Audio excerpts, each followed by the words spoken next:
And action. Action. So, welcome to today's episode of People of Nido Sky. I have Joseph Royal with me here. You already abused me. We just started the interview. You already abused me. But I do it out of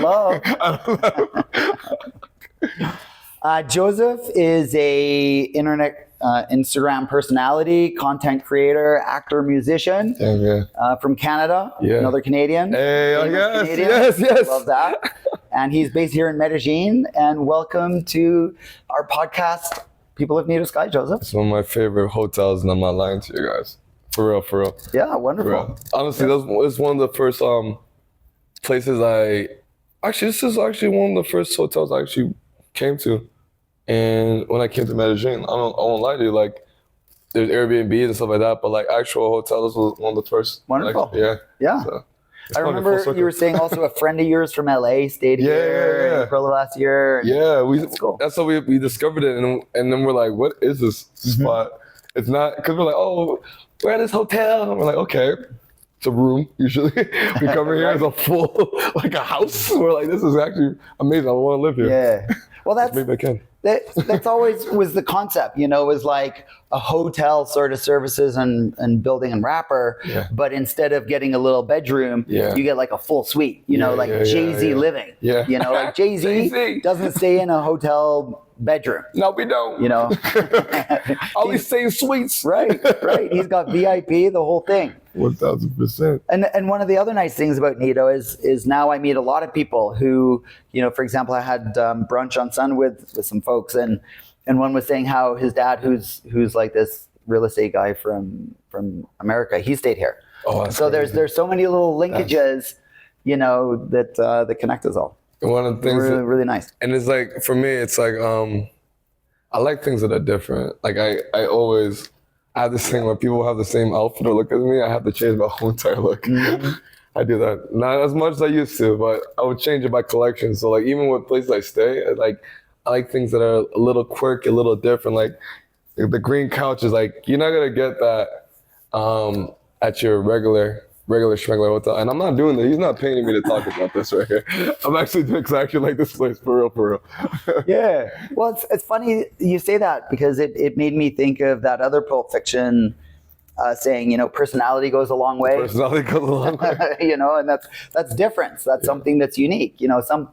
Someone with personality is somebody that's got something special about them. Yeah. And for me, like I lived all over, traveled all over, right? And like even in like the multiple, I can't even say that word, like big cities, like New York or LA, you would find like spots like this. And I didn't imagine I would come to Medellin and have like the quirkiness and stuff like that. Mm-hmm. I like quirky stuff, you know what I mean? Like, and you kind of find it when you come here and gosh, I think I've been here a year and a half now. Yeah. Jeez, that's wow. Time goes. I'm on my second year anniversary. Yeah.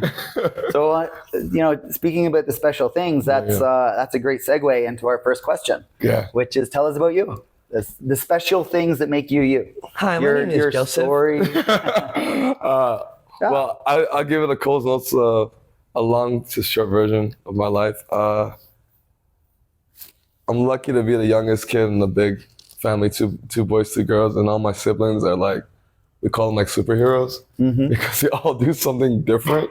Like my oldest brother's an entrepreneur, like started a family business. My other sister was a model turned businesswoman. Okay. My other sister is a retired Olympic wrestler. Wow. My goodness. Stunt trainer. She trained people for John Wick, and now she's in the movie. The last time me and her worked together on a TV show was C with Jason Momoa on Apple TV. So like, and that's my conversation. I was talking about that. I see my other sister, my second oldest sister, only on movie sets, which is so weird. Like not even a family get together. Like, hey, you're working. So I come from like a family like that, and it allowed me to I was the youngest, 10 years younger than everybody else. It allowed me to like already know what adults went through. Right. So I was allowed to like be free longer than most people were allowed to be. Because because for me it's like I already grew up because we had a family business. Right. So it's like I was doing like profit and loss things when I was like 15 years old, 14 years old. We own like pawn shops and real estate. So it's like I had to cash flow and stuff like that. I knew that. Right. So being in This is back in Toronto. yeah, being a younger adult, I was like, all my friends were worried about going to college, university, and I was like, bro, like I used to study at my sister's college with her Right. in grade 9 when she was doing her like law degree. Right. So I was like, I never had a fear of the next. Right. So then, going back to that, growing up, I used to love music when I was a kid, and then my voice went from this to this. I was like, wait, how can I still be in the arts, but also still be cool? And I had a best friend named Terrence, and Terrence, he was used to miss class in grade 8 all the time, and I never understood. How can you miss class and not get in trouble? Yeah, I do. You're in grade 8, dude. Yeah, like it's What like are you doing? and his mom used to pick him all the time. And then one time he came back to school, and this girl's like, "Oh my God, Terrence, I saw you on Degrassi." And he's like, "Yeah, I'm an actor." I was like, "What? You can be an actor at 13? What are you talking about? Like, I thought adults can only do that." Right. And I'm like, "Okay, I'm gonna be an actor." And then that's what happened. So at the age of 14, I was like doing drama classes, and then shout out to my brother's mother-in-law. She owned an acting agency. I didn't even know what it was, but then she took me on as a young up and coming artist. at 16, and then 16 till till now. I was acting, and then from acting, so like Degrassi, PlayStation, Xbox commercials, everything, Much Music, because you can kind of, you know what that is, Much Music, all these different things. And then after, when I got a little bit older, I started writing my own script because I was like, I hated to be typecasted. Right. Like, the black guy or this criminal or this. And I'm like, that's not my energy. Right. Yeah, that's not me. Yeah, I'm an artist. And like, my dad's like a minister. So like, I would never be the gangster. I can't. You disown me in real life. So Get your ass beat. Exactly. So then I started writing, and then that's how I learned script writing and production. So like the whole entire full circle of it. Right. And then while doing that, in the film business, we have this thing called a soundscape. That's when they the birds chirping and everything. And I had a friend, he was a music producer, and I was like, yo, can you help me do the soundscape? And then I went to his house, and I was playing the piano, because 7 years I played the piano, classically trained from age 5 to like 12. So I started doing that, and he's like, bro, why aren't you in music? And I'm like, I'm a thespian, I'm an actor, I don't do music. And he's like, bro, after you finish this film, why don't you just like dabble in the music business? And then I finished that film, and I dabbled in the music business for 7 years after that. Jumped in. And it went crazy. It was like a lot of stories from like Much Music Video Awards, Katy Perry, all these different things, and to Akon, shout out to Akon, to like all sorts of stuff. And then dabbled in the YouTube space because a kid came to me and was like, yo, I love your music videos. I love what you do. I want to learn how to do music. And this kid, I didn't know at the time, had 1.5 million subscribers. And I told him, like, let's do a switch off. You teach me how to do YouTube, I'll teach you how to do music. Right. And then he did. He did, and he actually, his visa finished. He was in Canada, in Toronto, and he went to Malta. And I told him, yo, I'll meet you in Malta to finish my lessons. And he's like, you're not meeting me in Malta to finish your YouTube lessons. Never. No, who's going to do that? Who goes to Malta? Who goes to Malta? And I pulled up in Malta, and I got my first 1,000 subscribers at his house. Wow. Boom. And then, YouTube space. And then here we are kind of now where I'm still in the social media space. I'm still in the music space. We just had a chart topping single, 2 Latin Girls for the Afro House chart. And still, and I'm just creating. So like all those pieces, it shows you in life that you never know from the beginning, all these little pieces bring you to where you are today. Because if I never was an actor, or never played piano, or I never picked up a thing and learned how to script write, I would never know how to produce films. Right. Which makes it easy now for me to produce content. Yes. Because it's like, what? I don't gotta talk in 3 different people in the room. I gotta talk for myself. Too easy. Yeah, and all of these things feed each other. 1,000%. Right. With no music, when you have music, you need a music video. So you need the video part. When you have content, you need the music behind it. Right. Right. You need the actor to be in it. You're the actor. Right. Yeah. It's all there. You have to have presence. You have to also know stillness, because like it's an up and down world. So it's like all that stuff too, which that's something big on too. Stillness. Yeah. Well, that's, being an entrepreneur also has that sort of cycle of the ups and downs. But I would imagine, as an artist, a content creator, producer, musician, you're an entrepreneur, 1,000%. but you're also a creator. Yeah. So it's the swings must be And So it, that stillness, your bedrock. yeah, like that's my meditation. I always talk about this all the time. Even this morning, even like I do this thing where I wake up maybe 30 minutes before my alarm, just to like be still in that area where I'm still like in alpha, I'm still in sleep mode, and I go into meditation there because it's like it just locks down the day for me. And I learned Right. that because if I wasn't, I'm already mad. I'm already crazy.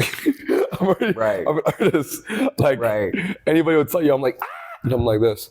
But then a lot of people that see online is like the Yes. but there's quiet. If Right. there isn't, everything in the universe has polarities. It's like Right. up and down, right? Balance. Exactly. If there weren't, that's where insanity comes from. True. Because you're not sane because you're not. It's just you're just imbalanced. That's all it Right. is. And also maybe it'd be quite boring, Yeah. right? If you were just Yeah. one thing, or obviously you're many things. Yeah. So. Yeah. And especially with people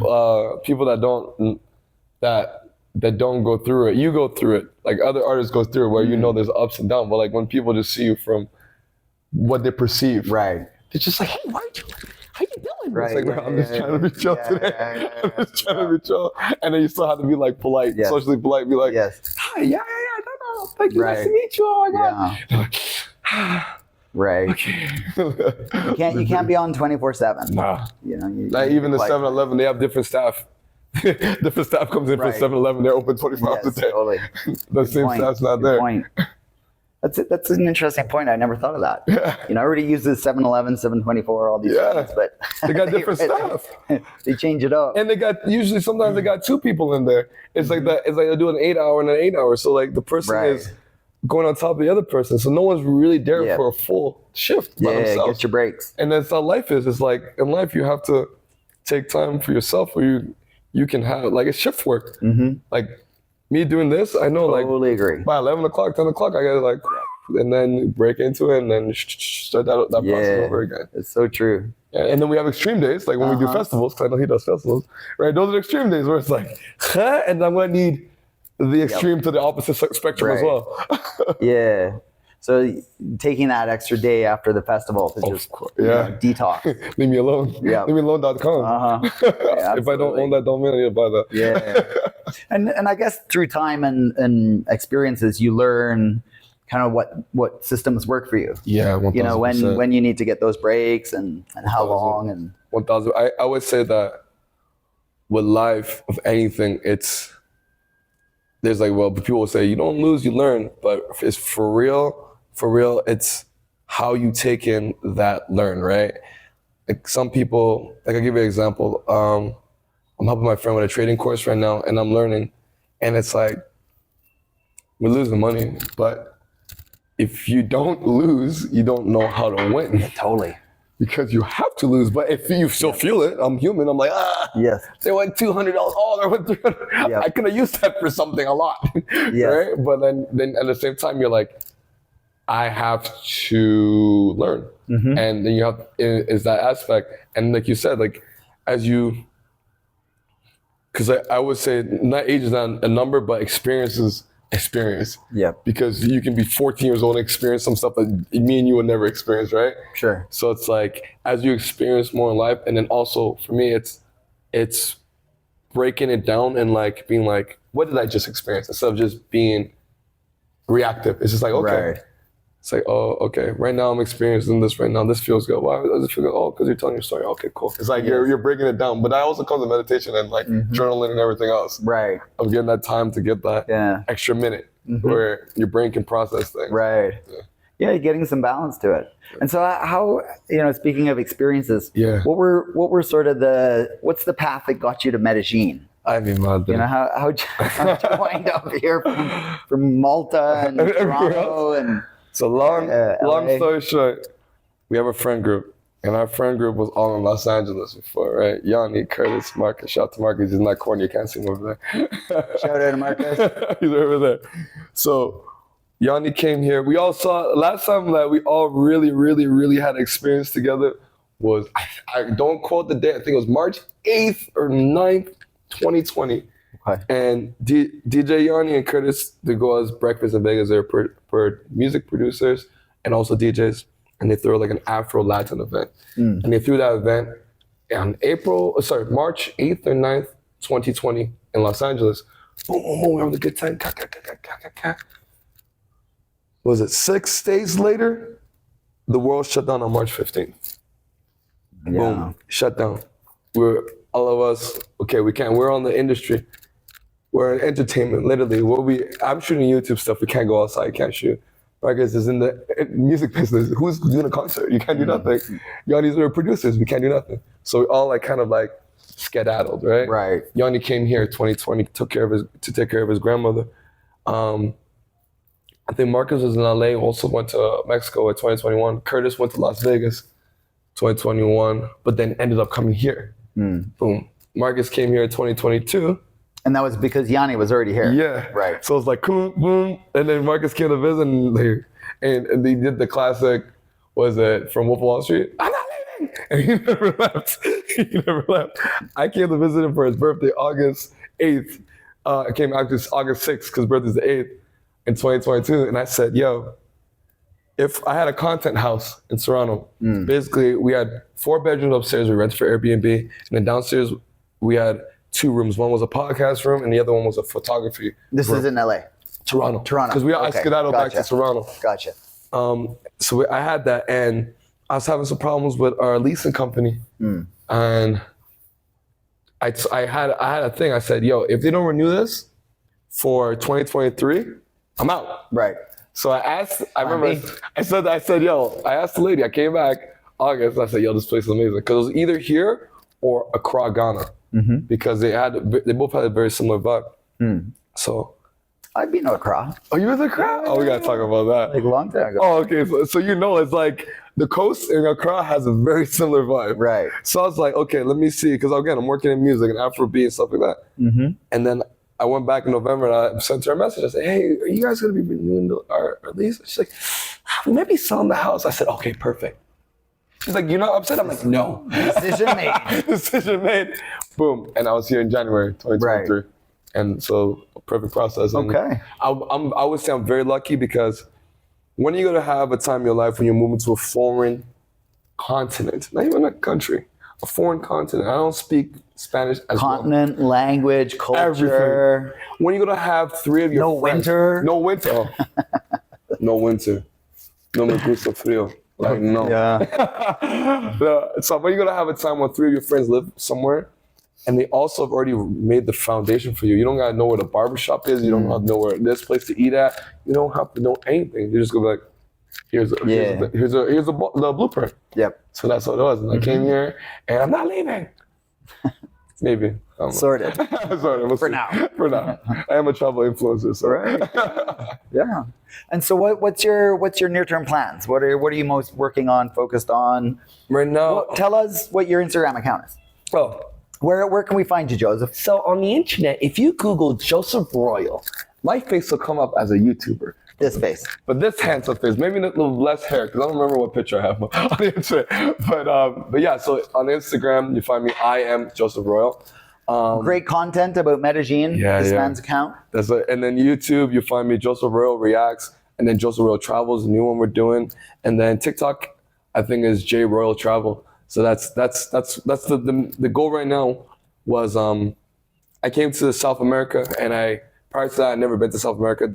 I think the only place left on the continent is Australia. Then I've done every continent. Okay. So, and a shout out to my sister, the wrestler, because she's the one who inspired me. Because wrestling, you wrestle around the world. Right. Yeah. Like I remember being a kid and I'd be telling my friends things and they'd be so confused. I'm like, yeah, my sister brought me a sushi rolling mat from Japan. Right. At like age 9, they're like, what?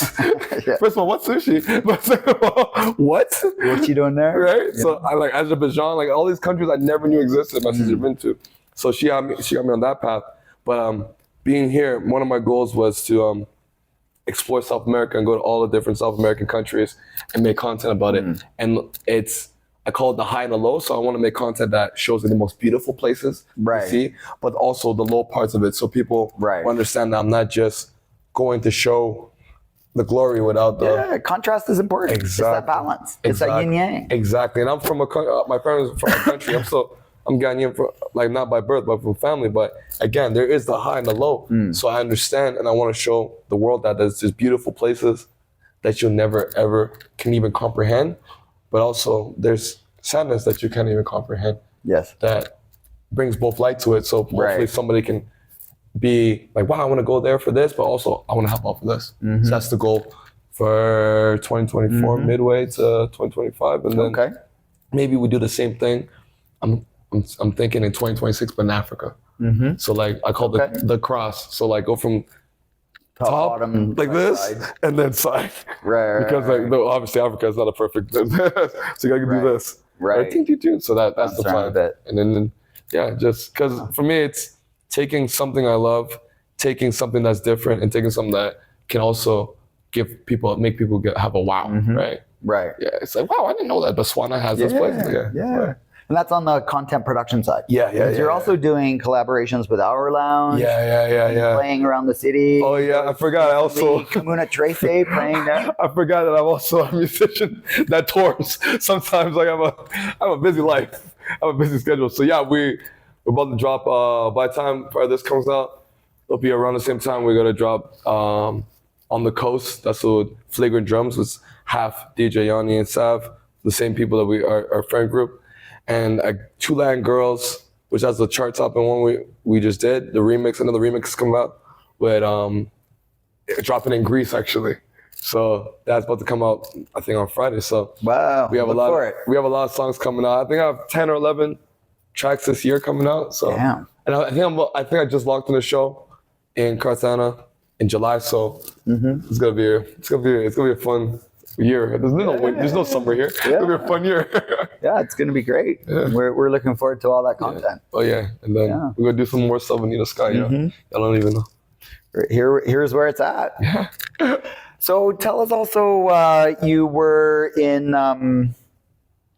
Kamuna Trace DJing. Yeah. Tell us about that. So tell us about Kamuna Trace. There are people who aren't familiar with Trace. So that spot right there, I don't know the exact history, and I don't want to butcher the history, but I know it was a popping spot if you know what I'm talking about in the 80s. Like one of the most violent areas of the most violent city in the world at the time. So yes, and then that spot became now a tourist attraction where they I'd say that they explain what happened and they show the growth of what this country has been through. I have a friend, I forget his name of his foundation that's out there. Oh my God, his name is Sergio. You guys can, if you go look on my Instagram, I did a video with him. I did a collab post, and he was born there, and he's like 30 years old now. So he was there from the 80s and 90s. So he tells a story about it. He has a foundation that gives schooling to kids. He's actually teaching them. Is it STEM? Where it's like science tech, yeah. And they have a 3D printer in the thing. They're like, cool. It's incredible. So that area has become like a tourist attraction. So a lot of people go there just to get the vibe. I'm like, oh, this is where Pablo and stuff is. But I always love to tell people that go there and get the history. Like, go learn from my boy Sergio. Go learn why there's a graffiti on the wall, and that each graffiti has a story, and it tells like the struggle of that area. Go and learn about that stuff. And also, while you're there, you can have fun. Like the first time I went there, I was DJ Gordo.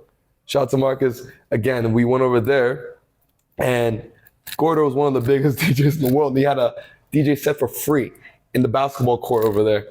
So it's full circle that I now went over there and performed my song with Della Fox.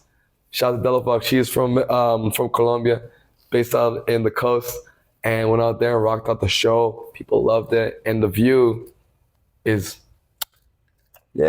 chef's kiss. So yeah, if you come over here, do the both. Come see what's amazing about it, but also learn about the culture when you come to see Kamuna Trace, which is absolutely dive in. Yeah, it's surreal. Get all those kind of experiences, the high, the low, the 1,000%. You know. And if you want to come and go to Comuna Uno Popular, come holla at me. We go see that. The lady behind the camera is like, oh no, don't do that. So I'm certified over there. We're good. Maybe a couple of years. Maybe a couple of years. Sure. I'm good over there, but you'll come with me. Absolutely. And what is it about you that you think makes you like Where does this energy come from? Where does this bubble come from? Gratitude. The spark, honestly, the magic. gratitude and being like, it's honestly a lot of gratitude, a lot of like, it's not that I think about my death, but I think about my life. Like, I'm blessed to have both my parents, right? But my grandfather was like killed when my dad was like 11 or 10, like killed, right? Over some like grandfather. Some like Black Panther stuff, for real. Like, if you look, the reason my name is Royal, it comes from all the time my uncle Kwesi, my great grandfather Kwesi Akufo, stuff like that. This is in Ghana. Yeah, so some real stuff. So it's like, I see how finite life is. So I always appreciate it all the time, even when bad happens, and then I just have that notion of us saying about the highs and the very lows. My low will never be, or I haven't experienced low as I've seen people experience. Okay. So I still have to have gratitude even if I am at my lowest, because I know there's people who would even beg to have my worst day any day. Sure. Any day. Right? But I know a lot of thankful, grateful people. Yeah, and they're not content creators. You know, they're not known dudes on Instagram. Facts. Right? So there's got, you know, I'm sure that's very important to you. Like, it's a wellspring for you. Yeah. But there has to be also some other aspect, because that is, I can't not just I don't know. I just think that I don't know, man. Like, as a DJ, maybe my mom. I don't know. What makes you a good DJ? For me, I'm a producer. I don't really DJ that much, but music production. Yeah. Study. I study a lot. I work hard. I have a love for it. Like, I think that, who said this the best?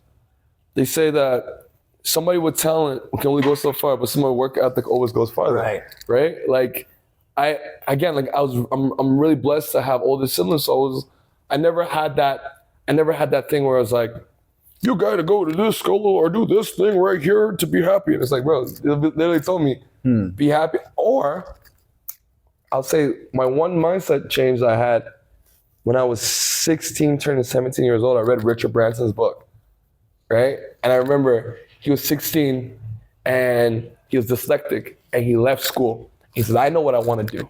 Right. And he left school, boom.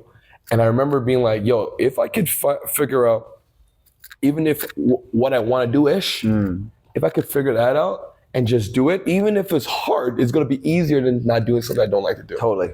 And I think that's what it was. You're going to look forward to going to work every day. Exactly. So I already knew from a young age that I like to tell stories.